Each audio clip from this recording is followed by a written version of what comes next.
Do you spend much time retouching in Photoshop? Well, then you're probably aware of the old school spot healing brush and the more recent remove tool. They both let you paint away blemishes and unwanted details, so what's the difference and when to use which? All right, so let's start with some pros and cons where the spot healing brush and the remove tool are concerned. So opposing pros and cons, by the way, starting with the spot healing brush. The pros, in case it's not obvious, have green bullets. The con has a red bullet. So 3 pros and 1 con for each. The spot healing brush randomly samples from the image, so you don't have to specify a source the way you do with the standard healing brush, which we will not be seeing. That's my last mention of that. As opposed to that, it just samples all over the place inside the active image, which is both a good thing and a bad thing, as we'll see. In any event, it employs content-aware technology. By default, don't change that, by the way. You can if you're feeling your oats, if you really know what you're doing. But otherwise, just leave it set to content aware. We'll see that in just a moment. It provides instantaneous results. That's so great. You just paint a brushstroke and there it is. It's done. Doesn't take any time. And by the way, if it goes wrong, if for some reason you get rough edges around your brush strokes, this is going to happen with the remove tool as well. Restart Photoshop. I'll say that one more time. Restart Photoshop is a way to solve a lot of problems, of course. Subject to edit fade. So after you paint a brush stroke, you can go up to the edit menu, choose the fade command, and then you can apply a blend mode if you're a very advanced thinker, or you can just take down the opacity in order to blend your brush stroke with the original details. And then finally, you can't do that, by the way, with the remove tool. And then finally, this is the con. The spot healing brush often repeats details. And that's because it's working from the active image. So that's where the details are. And so sometimes you're going to see them repeat. And that's because it's a simple tool. Once upon a time, it was a modern miracle. That was a long time ago. Now it's a simpleton. It really is a simple tool, but that's why it provides instantaneous results. Whereas, let's take a look at the more modern remove tool. It uses AI pattern recognition, so it's not working from details inside the active image necessarily. Kind of is. We'll talk about that in more detail, but it's also been trained in advance on the carcass of 1,000 million images, right? But that's great, and it's all built into the program. It doesn't have to go out and reference Firefly or anything like that. It just all happens without an internet connection, which is awesome. It's unlikely to repeat local details. By local details, I mean details inside the active image. Unlikely as opposed to it never repeats them. It's just unlikely to. It more often than not, it's not going to, which is a great thing, by the way. It permits multiple brushstrokes, so you can paint a bunch of brushstrokes and then say, now, go heal them. So that's an option if you want it to be. And then finally, the con, it often invokes a progress bar, especially if you decide to heal multiple brushstrokes at a time. It's sluggish. It's slow. Especially by comparison to the spot healing brush. But gosh, it's got sparkles. Notice right there. Unlike the standard healing brush, which just has this sort of elliptical marquee next to it. Notice it's right there. You can see it. But I don't know why that's there. Just to indicate it's going around. It's sourcing on its own, I think is what that means. This has sparkles because it's so magical. It's so magical. In fact, I'm going to give it a few more sparkles. Why not? All right, now let's see how these tools behave in a kind of real world scenario featuring this guy right here who comes to us from the Dreamtime image library. Link in the description. Check it out. Now, he's looking great, but he does exhibit, as do we all, as will you all children, the ravages of time, as it were, in the form of these meaty, really satisfying from a retouching perspective, skin blemishes. And then we have a few stray hairs in his beard because after all his head hair is covered up by what must be, given the environment, a rain-resistant hoodie. We've got some threads in the hoodie, in said hoodie, and then we've got this wicked scar on his nostril. Must be a story there. You film buffs know it's named Chinatown, so I'm going to switch over to the final retouched version of the image, which doesn't look that different, so kind of subtle, really. And it's all the work of the spot healing brush and the remove tool. None of that high frequency stuff where you're smoothing people over and making them look plastic. I would, that doesn't serve this guy at all. And so we're going to start with him. And of course, the first step always is to create a new layer by pressing Control-Shift, Command-Shift-N to bring up the new layer dialog box. I'll call it Heal. The reason is that both of these tools work with independent layers. That way you're applying non-destructive modifications. You can turn them off, erase them, so forth. Anyway, I'm going to go ahead and switch to the spot healing brush right here, at which point you can see up in the options bar that we have this type option, which by default is set to content aware. You can experiment at your leisure with create texture and proximity match, but we're going to stick with content aware because that way Photoshop is drawing from different pixel patterns in the active image once again. Next, notice if I'll increase the size of my cursor a little bit by pressing the right bracket key. So right bracket key makes it bigger, left bracket key makes it smaller. These are the square bracket keys to the right of the P as in Paul key. And then I'll click right there and that thing. And notice that I'm seeing this kind of dark spot right there that just shows me I'm going to heal it as soon as I release, but I don't even get a little helpful alert message. Photoshop just ignores me, and that's because I'm trying to heal on a blank layer. There's nothing to heal after all. And so what you need to do is turn on this checkbox, sample all layers. That's great. That way you can click on this thing or just drag a little bit. Don't want to create big brush strokes typically, and that's going to get rid of it. Actually, it looks pretty darn good. Not perfect. If it isn't perfect, just try again. And you can see a few repeated details right there. So I'll reduce the size of my cursor and paint another brush stroke, just a little one. Always the way to work, by the way. Now you do have control over the size and shape of the cursor. Let me show you something real quick. In case you're wondering kind of how this tool works and how healing works in general in Photoshop, when you paint over, Photoshop needs to match that detail, right? It wants to get rid of the bad stuff, but it wants to add new good stuff that matches the image itself, including all the noise that we're seeing in this image, the sort of slight low focus that we have as well. And we want to match that. So what Photoshop doesn't look inside the brushstroke, because after all, you want to get rid of that thing in the brushstroke. So instead, let's try this down here. I'll reduce the size of my cursor a little bit and paint over it. Instead, it looks around the brushstroke. It looks at the edge of the brushstroke and it matches that.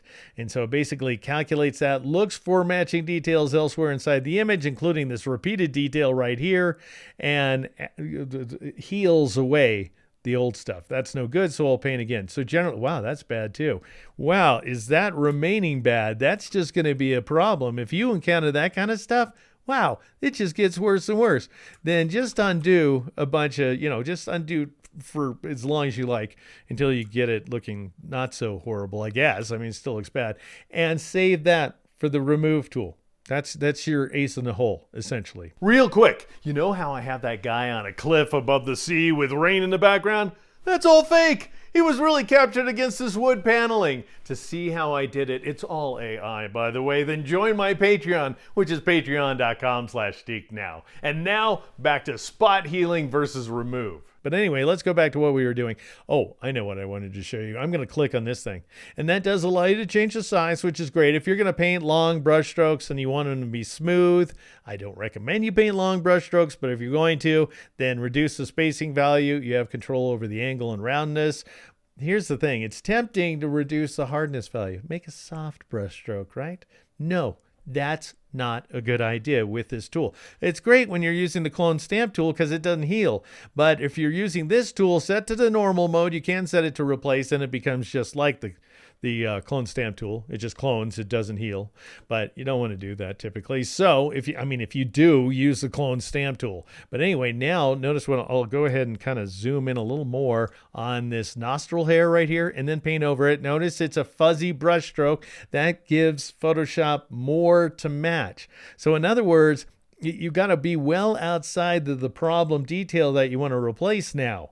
And because it's got all this, I wish I could point to it right here, but I will, all this stuff that it had to heal from, that it's trying to match right there in that fuzzy zone. And as a result, it looks like garbage once you're done, right? Another problem, if you paint with a crease like so, you stand a chance of making it look okay with this tool. In this case, it looks terrible, and that's because I'm using a fuzzy brush stroke. But if you paint against the grain, so against that nostril edge right there, the seam, then it's going to fudge it up. You don't want that. That's something you can do with the remove tool. You can't do with a spot healing brush. So in any event, crank the hardness up. Keep it up. That by the way, it is hard by default. So 100% by default. If you want to take it down a little, you can try that out.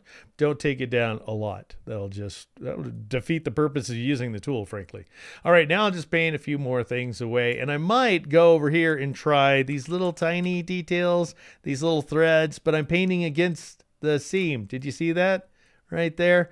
And so where was it? There it is. It looks pretty bad right there too. And that's a natural detail. By the way, this is not a retouched image. I know that because I downloaded it as a raw CR2 file, which is a great thing about Dreamtime. And so this has never been retouched before. So this is the first time it's happening. You're seeing it happen. So any other kind of weird details are just that, weird details. But generally, this kind of stuff, if you paint too big, notice that, you're going to gum things up because you're painting against the grain. And so you're also painting against the actual threads. Can you see that thread grain going on inside the hoodie? So you want to just paint with it, very tiny brush stroke when you're working with the spot healing brush. Now here's a really cool thing with this tool. This is the fade I was telling you about. So let's say I make my brush really big. Don't paint over the crease under the eye. Don't do that. Don't ever do this. Maybe a little bit, never means, well, take it easy, because after all, we all have these creases. Babies have these creases. And that's because somehow when you open your eye, the bottom eyelid has to fold underneath the skin. So you don't want to get rid of that because otherwise it looks weird. Whereas the bags are down here. So not there, that's just a crease. Keep that. The bags are down here. So if you want to get rid of an eye bag, you can. I'm painting a big, huge brush stroke, which is dangerous. You're flirting with disaster. But I'll go ahead and release, and notice it did a pretty terrible job. All right, but I'm going to leave it because I want to show you a trick here. This crease just got added. So Photoshop repeated another crease it found inside the image. That's not good. However, what you can do now is go up to the edit menu and choose fade. Choose the fade command right there, which has that shortcut. Just in case you like shortcuts, Control-Shift-F, Command-Shift-F on a Mac. And I mention that because this is the way I work a lot, which is to just zap that keyboard shortcut after painting a single brush stroke, hit it, and then take the opacity down to 50%. I think I said that you can change the blend mode at this point. You can't. That was a lie. If I said it, I lied. I'm sorry. And I take it back. But let's say you just take it down to 50%. I mean, you can't take it lower, right? And that'll make the brush stroke that much more translucent so that you're seeing more of the original stuff, or you can make it less translucent, more opaque. Anyway, I usually just, once again, just hit 50%, click OK. And then, if you think better of it, right after you apply the fade command, before you apply another brush stroke, go up to the edit menu and choose fade again. And notice that brings back that value. It's still a live value just for a moment.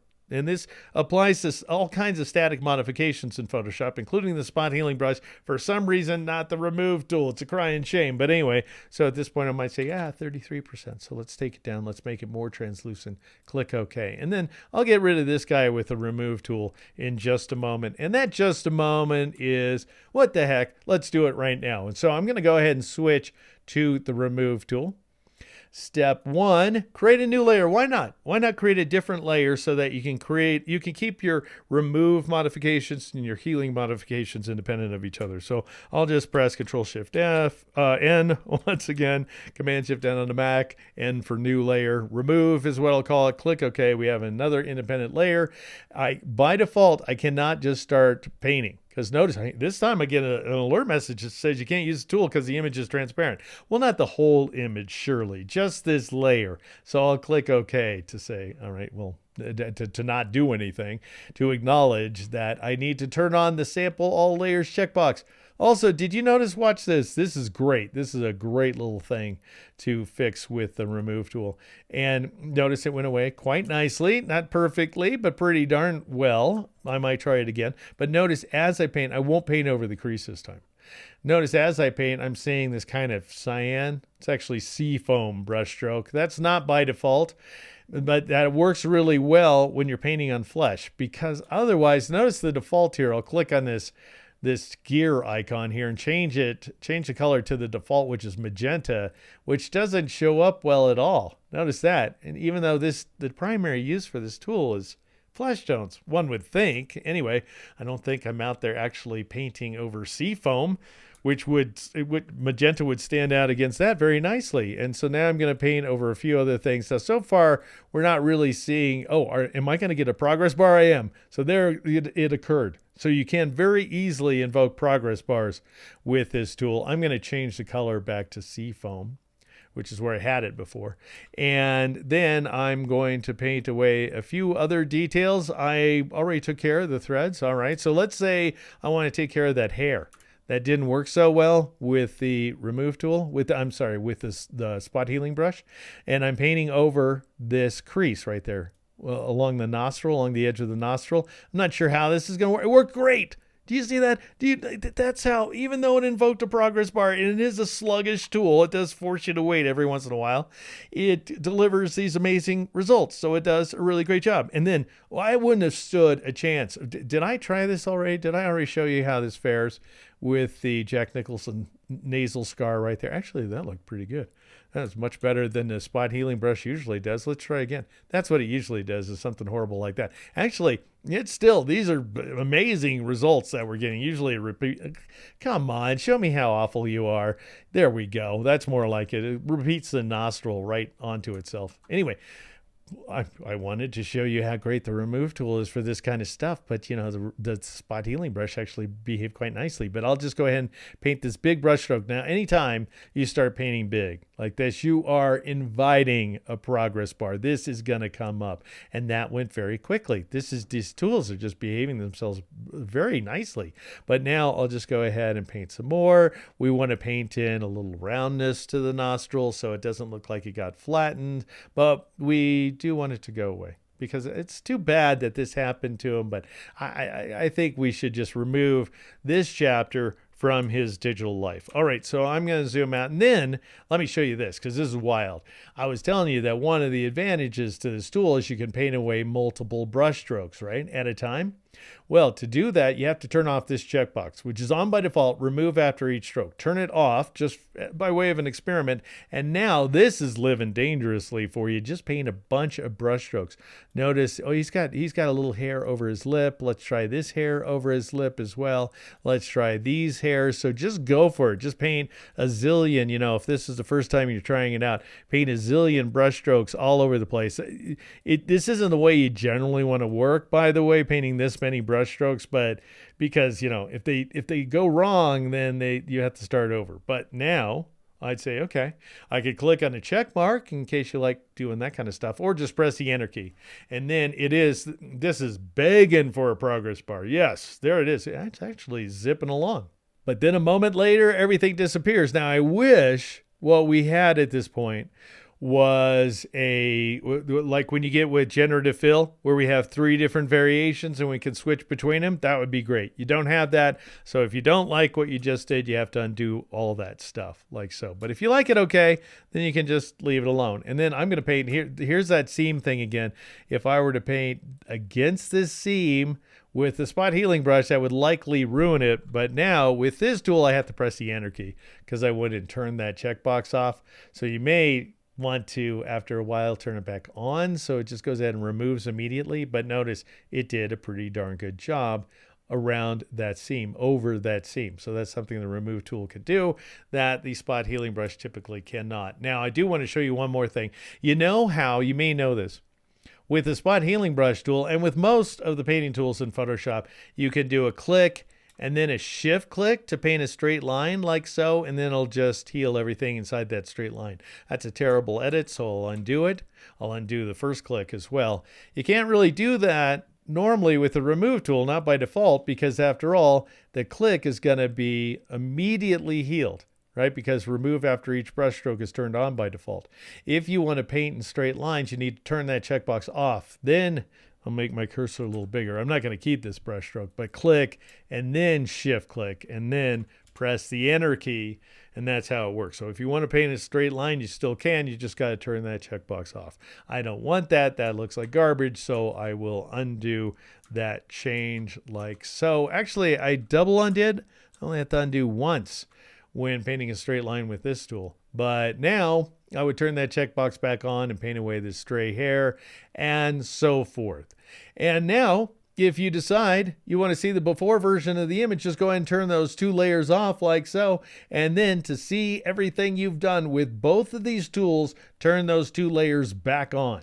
And so what do you think? Amazing, right? You like? You don't like? Let me know. And don't forget to see how I created that dramatic stormy background. Join me at patreon.com/DeekNow. And then go to Deek.com and sign up for my newsletter. Not to mention right here at YouTube. Like, subscribe, and turn on notifications. I'm Deke McClellan. This is Deek Now.